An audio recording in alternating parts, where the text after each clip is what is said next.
Thank you for joining us today for the Meritorious Military Series, State of the Firearms Industry. Today's panel is Lethal Means Safety and Suicide Prevention. It is my pleasure to first introduce our moderator, Will Wisner. Will is the Executive Director of Grunt Foundation, a national nonprofit organization committed to providing life-changing resources and experiences in which veterans, service members, and their families thrive. Core focus areas for the foundation include mental health and wellness, transition and sustainment, food insecurities, and veteran homelessness. Will is also a member of the board of directors for Burn Pits 360. He has a Master of Arts in Nonprofit Management, focused in nonprofit public organizational management from Washington University in St. Louis. He was a Cavalry Scout in the U.S. Army. Thank you for joining us, Will. Our first panelist is Betsy Mercado, co-founder and executive director for Objective Zero Foundation. Betsy became involved in Objective Zero after seeing the positive influence that intervention had on veterans in crisis. Betsy has committed herself to making a difference in the lives of soldiers, veterans, and their families. Her experience working with military spouses and leading multiple family readiness groups, supporting active duty units, and volunteering with a variety of nonprofits gives her a unique perspective that she brings to the Objective Zero team. Betsy holds a BA in Business Administration and an MS in Human Services from Purdue University. Welcome, Betsy. And our second panelist is Chris Ford, CEO of Stop Soldier Suicide. Chris is a retired commander serving 20 years in the Air Force. He's a social entrepreneur and community activist focused on one thing, living a life of service to others. He founded NAVSO to shape the marketplace of 40,000 plus veteran serving organizations to drive greater impact for those who have served our nation. He was previously the West Regional Director for Warrior and Family Support under the Office of the Chairman of the Joint Chiefs of Staff at the Pentagon. At Stop Soldier Suicide, he leads a team on a mission to reduce service member and veteran suicide by using enhanced data insights, focused client acquisition, and best-in-class suicide intervention services. Their goal is a 40% reduction by 2030. Thank you all for being here with us today. Will, please take it away. Sure. Thank you, Catherine. Thanks for having me on today with you all, and thanks for getting all this organized. And Betsy and Chris, pleasure to see you fine folks. I'm excited to learn about your organizations, what all that you fine folks do in this area of suicide prevention, which is a big, important topic for my own foundation with the Grunt Foundation. So I've got a list of questions. We'll start with you, Chris, to kick this conversation off. If you would, please tell us about the mission of Stop Soldier Suicide and your organization's approach to suicide prevention among the military. Thanks so much, Will. It's so great to be here with you all and great to be alongside Betsy and the great work that they're doing at Objective Zero. It's pretty straightforward with our name. We are focused on eliminating military suicide as a problem in this country. And as Catherine mentioned, we do that by using some proprietary data to focus our outreach onto service members and veterans who are struggling with suicide. And unlike the VA or some other models where they say, we're here if you need us, we literally knock on people's digital door and say, we're here because we know you need us, based on their digital profile and their digital behaviors that indicate acute or chronic risk for suicide. We pull them into our life-saving care and offer suicide-specific trauma-informed care, proven effective to mitigate the drivers of suicide thoughts, behaviors, and attitudes amongst the military population. I'm proud to say in our 12 years as an organization, we've never lost an active client to suicide, knock on wood. And that's a really big milestone for us, given the acuity of risk we see in our day-to-day clients. This year alone, we're already approaching about 1,200 new clients served, and clients stay with us on average about 8.5 months. And we find that 97% of our program graduates have reduced and stable suicide risk. So super excited about this organization, the mission, and the team, and our keen focus on reducing veteran suicide rates to match national parity by the end of this decade. Thanks so much for that introduction. Betsy, if you would, please share with us the story behind Objective Zero and the Foundation's approach to suicide prevention. Absolutely. Thank you so much for having me, and it's great to be on this panel with you gentlemen. In the fall of 2014, my fellow co-founder, Justin Miller, was struggling with his transition out of the Army. He was dealing with post-traumatic stress, traumatic brain injury, and was really reaching its breaking point. He was only getting a couple hours of sleep at night. He reached out for help and couldn't be seen at the VA for over 2 days. Luckily, my husband, Chris, who served with Justin in Iraq, witnessed those signs over social media that Justin was struggling. Chris reached out to Justin, and the two spoke on the phone for over 6 hours. Chris knew to ask Justin that question, "Are you thinking about suicide?" And Justin just kind of laughed and said, "Well, if my weapon were loaded the night before, we wouldn't be having this conversation." He didn't want to load his weapon and wake his wife up and have to answer questions about what he was going through. And so that conversation between Chris and Justin sparked the idea that the simple act of listening can save lives, that you don't need to be a mental health professional in order to listen to someone and get them connected to resources. In order to replicate that call between Chris and Justin at scale, we wanted to use technology. And so we created Objective Zero, the app, and we're connecting service members, veterans, their families, and caregivers to a global network of peer support through text, voice, and video chat, and getting them connected to wellness and mental health resources from yoga and meditation to free or low-cost mental health care. We're we're more upstream from traditional crisis lines and text lines, and our users, our community members, can connect with someone most like them and filter through our peer support network by age, gender, location, branch of service, their military occupational specialty, and the place they deployed to build meaningful connections. All right. Well, thank you both for those kind introductions. I have a series of questions prepared for each of you. So I will just start at the top. Our first question, we're going to stay with you, Betsy, first. Could you please provide an overview of some of the demographics within our military and the roadblocks or hesitancies that each group may have in seeking mental health support? And as examples, older versus younger vets, male versus female vets, veterans with PTSD or TBI.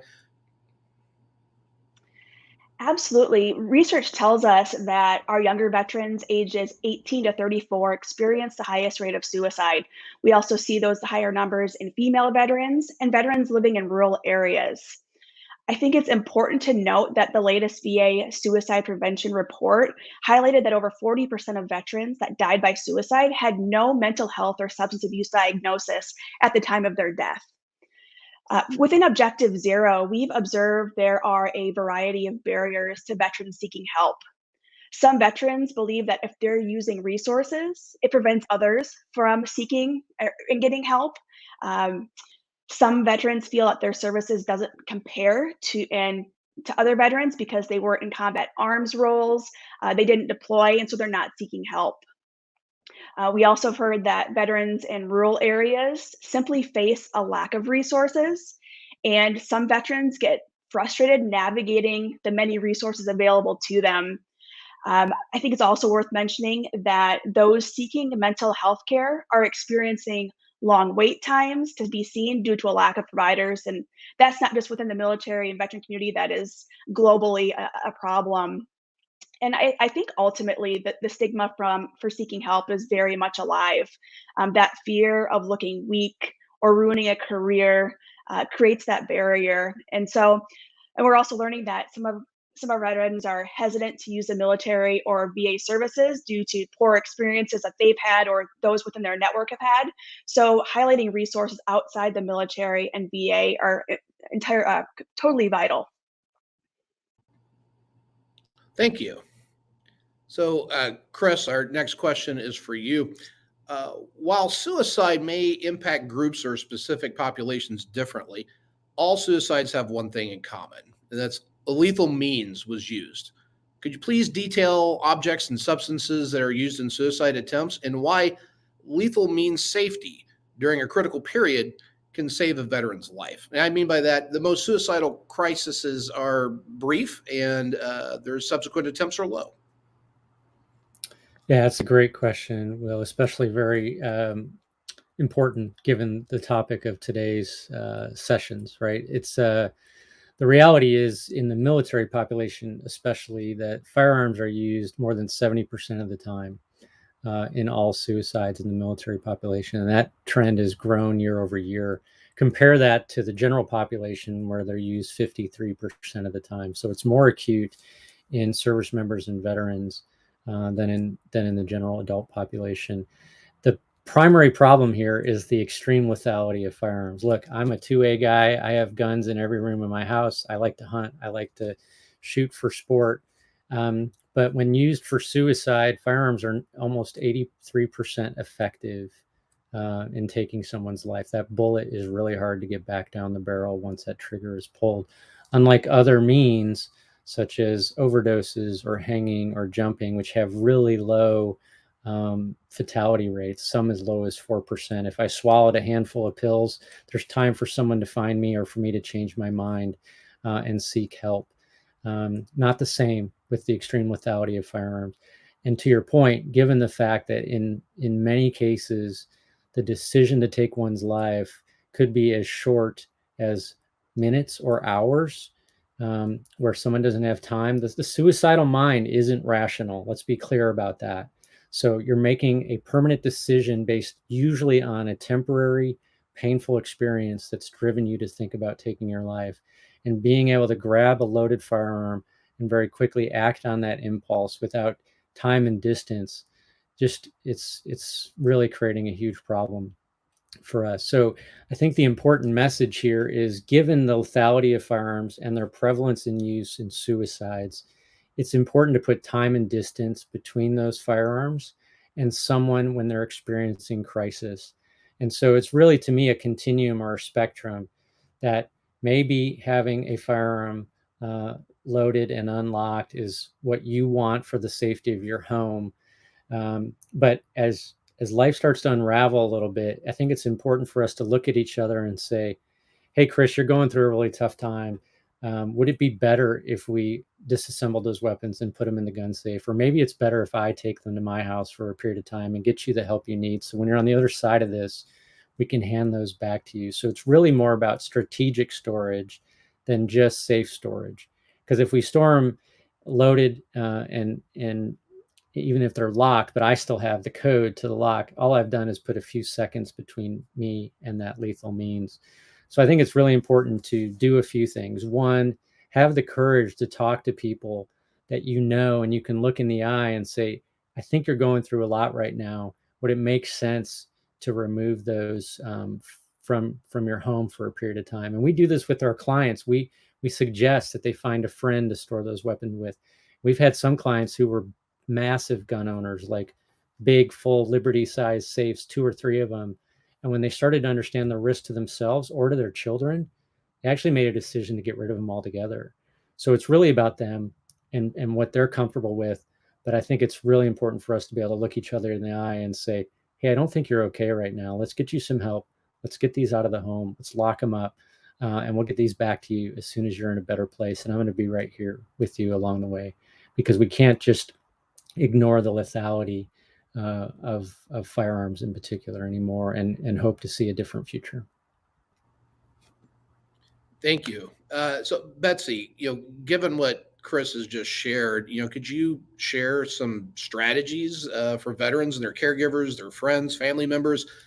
How do you facilitate limiting access to these lethal means during these high risk periods? That's a great question. This question actually sparked a story. I connected with a veteran a couple of months ago within the Objective Zero app. It was late at night. He was really struggling, kind of with the crumbling of his marriage. He was using substances and alcohol to kind of numb the pain. I was asking him if he had any guns in the house. He said, no, I actually gave them to my soon-to-be ex-father-in-law because I knew if they were in the house, something really bad could happen, and I don't want to have that in the house. So like Chris said, removing those barriers and putting space between a veteran and their guns or whatever lethal mean is so important. I think it's also important to note that not every veteran is that self-aware that if they're struggling, that they need to remove themselves from the situation and any type of lethal means from the situation. And when we think about approaching this problem strategically, I think family members, caregivers, friends, battle buddies are such a vital and important part of this, of removing those barriers, asking those difficult conversations. I think the biggest thing you can ask someone is, if you're thinking about suicide and if you have a plan, being able to understand what that veteran's going through, I think is the first step in that. And as a military spouse, I can often see when my spouse is struggling or something is going on. And so when we think about the kind of the support network of a veteran, they play such a vital role in understanding what that veteran's going through and having those difficult conversations and removing whatever lethal means are available to that veteran. Thanks. Yeah, I'd like to talk a little bit about, what can we as the organizations do? How do we reach and engage these at-risk veterans? So, Chris, the question is to you: how do these organizations increase the likelihood that a veteran will seek help during a crisis, or better yet, before a suicidal crisis even occurs? Yeah, I think Betsy already hit this pretty well, right? It's really easy to recognize changes in behavior when you have a close relationship with somebody. It's really hard to expect that you may have a friend who's always manic, and if I know that, and all of a sudden they're very flat and disengaged, that's a problem. Conversely, you may have someone who's always flat and unflappable, and all of a sudden they're manic. You have to know the person well enough and have enough engagement. Intimate partners, spouses, close friends, battle buddies, colleagues, I think, have the best opportunity to recognize big swings in someone's mental health that may be indicating the risk of suicide. There's a lot of myths out there that says you shouldn't use the S word, you shouldn't directly ask. All of those have been researched and debunked. It's okay to ask. You're not going to prompt someone who's contemplating or thinking about suicide to take an act by asking. So I think you just have to create a safe environment where you're saying, "Hey, are you okay? Are you thinking about suicide?" Look, my own journey in mental health hasn't been easy. COVID was hard. We got a lot of things going on, a stressful job, transition on the military. And not everybody's comfortable asking that question. But my wife even has the courage, recently to say, "Hey, are you thinking about suicide?" Of course, I joked and said, "I think about suicide every day, given what I do for a living." No, she said, "I mean you." And I said, "No, I'm not." And she said, "I'm going to ask you again." And she did. And I thanked her to have the courage to ask that. She had never asked me that before because it's uncomfortable for a lot of people. But look, we have people we know and love that we worry about. I would just encourage people to take that step to reach out. And I think for organizations, you can make this part of your normal conversation and your brand and your messaging to say it's okay to not be okay. It's okay to reach out, point them to credible resources. We have thousands of organizations we work with around the country who refer veterans they know they're worried about to our care. And I think that's just really important. Sitting in silence when people are suffering in silence is not going to change the future of this country when it comes to this issue. Well, within the industry, looking at the industry, what do the patients and gun owners think about firearm interventions? What about firearm advocacy organizations in the business community? How is this perceived?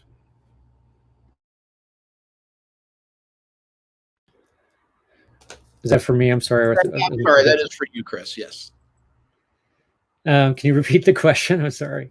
Yeah, sure. You just overall, how is this whole concept about firearm interventions? How is that really received within the industry, between the patients themselves, the folks we're trying to reach and target, as well as the gun owners, the manufacturers? What is their concept of how this firearm intervention really plays, its success, its efficacy, however you see it, and what about the firearm advocacy organizations in the business community? Are they willing to engage in this topic? Are they willing to hit it head on? Have you heard much of that, or what's your perception of it? Yeah, totally. So Dr. Barber at Harvard runs an initiative focused on means manner, really focusing on the lethality of firearms.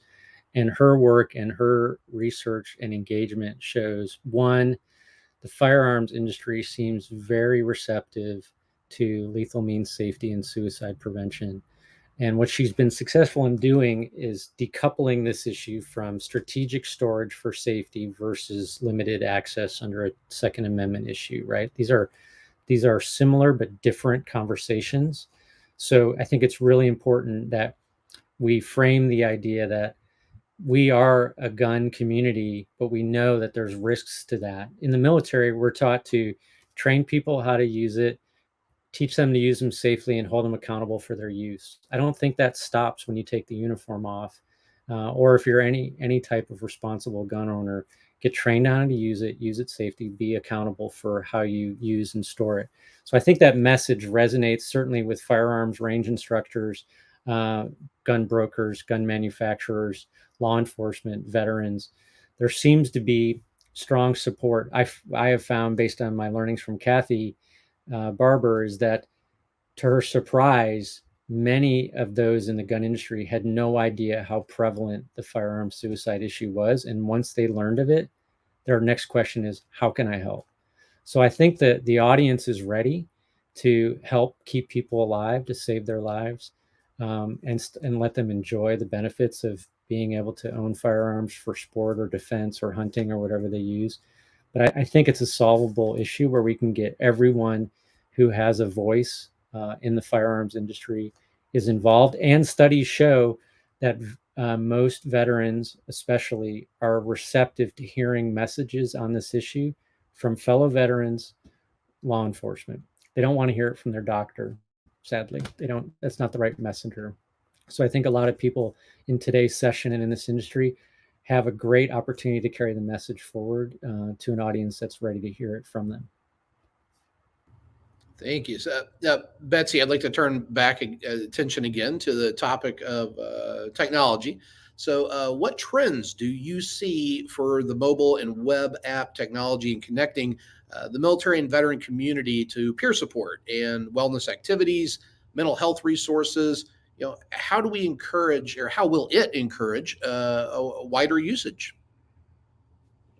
Another great question. I think one of the main benefits to technology is it allows us to reach veterans where they are. With Objective Zero, we're available all day, every day, and there's no cost to our community members. And while peer support and wellness activities and resources are not a substitute for mental health care, it really can be the difference between life and death when you have someone that's there, willing to listen, reassure a veteran that they're not alone, there's hope, and that someone cares. We've learned that many veterans and service members leverage our app in between therapy appointments, supplementing their mental health care. And we've also noticed that community members are willing to share more of what they're going through in text messages than they would in person conversations or in phone calls. And knowing that the younger generations, they always have a phone in their hand. They would much rather do text messaging than make a phone call. At least my kids are like that. They're much more comfortable conversing during text. So having options available through text really makes them more comfortable and willing to speak out and be vulnerable about what they're going through. And then when we see technology advances and increased access to reliable Wi-Fi and internet, we anticipate more people within the military and veteran community leveraging technology to access resources and support. And one of the final trends that we've observed is the changing demographics of usage with global and regional events. And I think in this space, it's really important for people to understand how a stimulus can trigger spikes in suicide rates among different demographics. For us, during COVID, we saw huge spikes in usage every time there was a spike in COVID cases across the US. And we saw changing demographics and who was using and reaching out for support. So those that were in the medical community, we're using the Objective Zero app to decompress after those really long days and shifts. And then after we saw the events and withdrawal of troops in Afghanistan, a lot of combat arms service members and veterans were reaching out for support because they were really struggling with the feelings that they were dealing with. Their interpreters were left behind. And so being able to use technology and see those trends and be able to deal with those and those more people that are reaching out using technology has been really great for us, and we expect to see more organizations using technology as it grows and expands. All right. Well, this final question here that we have in the prepared questions segment is for both you, Betsy, and you, Chris. We'll just like to conclude here on what are some tips and resources to help educate individuals in lethal means safety. And as a follow up to that, how can we support the efforts at your organizations? Where can we find you, and what can we do to get involved? And that's for both of you. Whoever would like to start, I'll call you out like we're in elementary school. We'll do Chris. We'll start with Chris. I was going to defer to Betsy. Okay, fair enough. Look, there's a lot of online resources to talk about this issue and educate people. So there's Psych Armor. If you're not familiar, Psych Armor has some courses on suicide prevention and safe storage of firearms. I mentioned Means Matter at Harvard has a lot of resources. The VA has training resources under lethal means safety, as well as locktolive.org. So all of these are really good educational resources to help people become more comfortable on how to approach this conversation and some best practices. So I would start there as a great place to start. How can people support us and leverage us? We're at stopsoldiersuicide.org, stopveteransuicide.org. We also have a co-brand, GoRoger.org.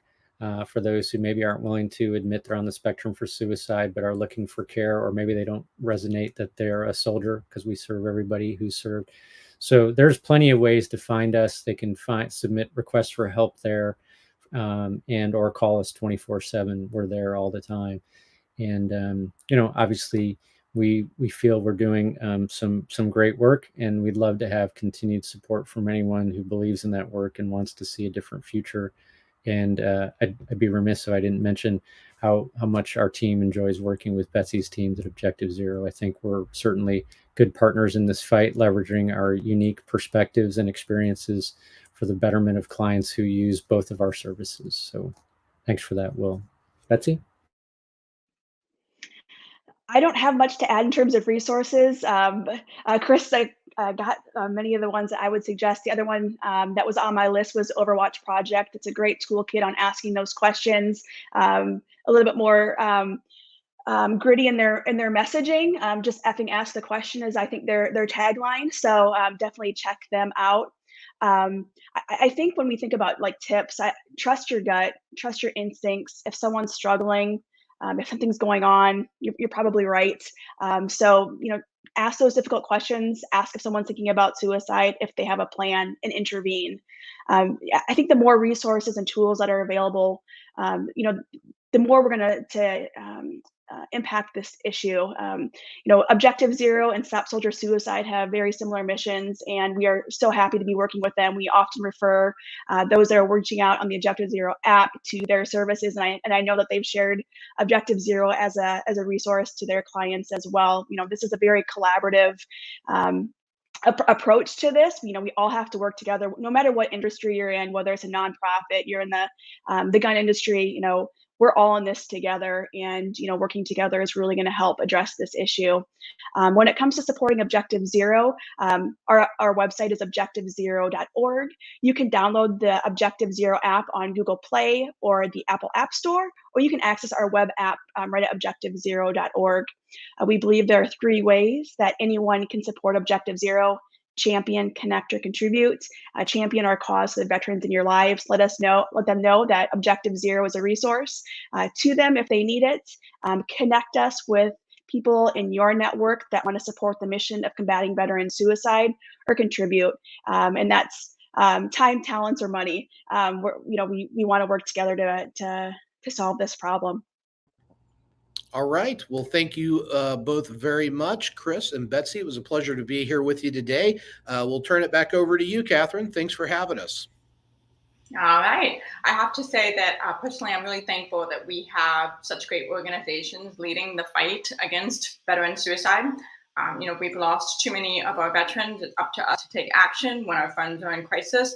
And the common theme here is that we need to rally together as allies, as family, as the community, to do everything in our power to change the outcomes. Thank you, Will, for moderating, and thank you, Betsy and Chris, for sharing your expertise today. I'm going to immediately close out this session, and then I'm going to immediately pull you back in for our final panel, The Future of Gun Manufacturing and Sales in America. Thank you again.